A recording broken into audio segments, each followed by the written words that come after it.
श्रीमद् भगवद गीता के 5वें अध्याय का महात्म कहने जा रही हूँ।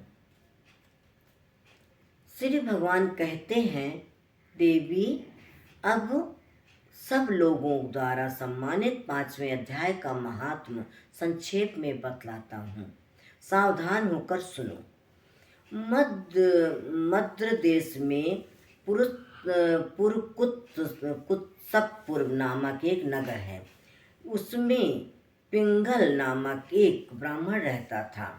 वह वेद पाठी ब्राह्मणों के विख्यात वंश में जो सर्वथा निष्कलंक था उस पर उत्पन्न हुआ था, किंतु अपने कुल के लिए उचित वेद शास्त्रों के स्वाध्याय को छोड़कर ढोल आदि बजाते हुए उसे नाच गाने में मन लगाया। गीत, नृत्य और बाजा बजाने की कला में परिश्रम करके प्रवेश हो गया। अब वह राजा के साथ रहने लगा।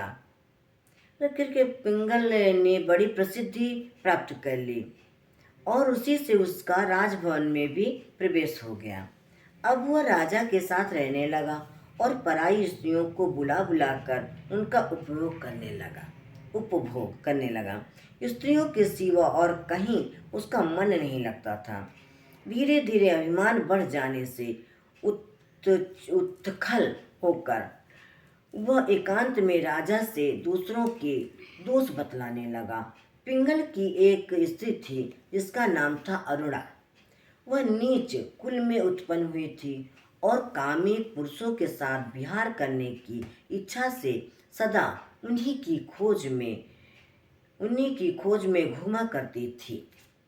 उसने पति को अपनी मार्ग का कंटक समझकर एक दिन आधी रात में घर के भीतर ही उसका सिर काटकर मार डाला और उसकी लाश को जमीन में गाड़ दिया।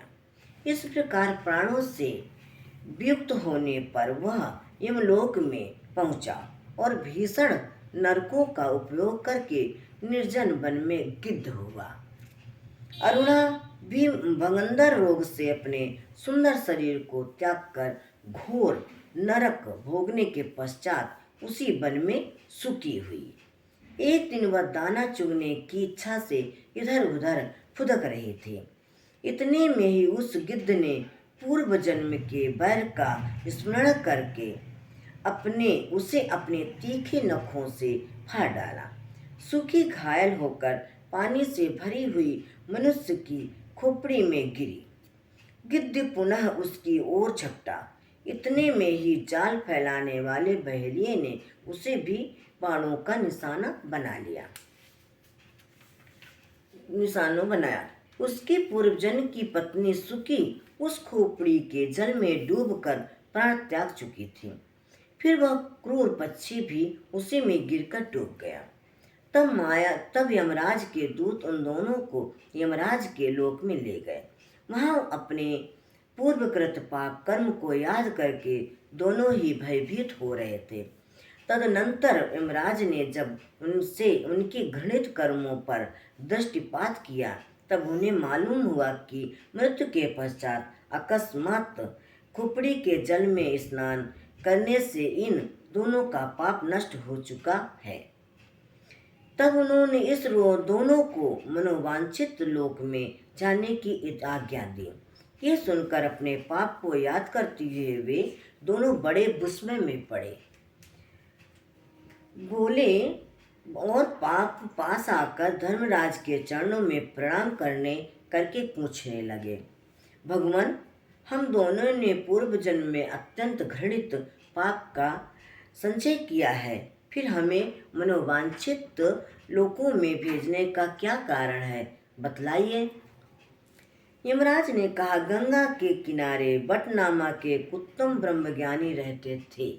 वे एकांत सेवी, ममता रहित, शांत, विरक्त और किसी से भी द्वेष न रखने वाले थे।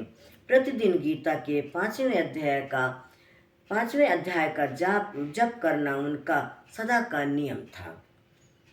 5वें अध्याय को श्रवण कर लेने पर महापापी पुरुष भी सनातन ब्रह्म का ज्ञान प्राप्त कर लेता है। उसी पुण्य के प्रभाव से शुद्ध चित्त होकर उन्होंने अपने शरीर का परित्याग किया था। गीता के पाठ से जिनका शरीर निर्मल हो गया था, जो आत्मज्ञान प्राप्त कर चुके थे, उन्हीं महात्मा की खोपड़ी का जल पाकर तुम दोनों पवित्र हो गए हो।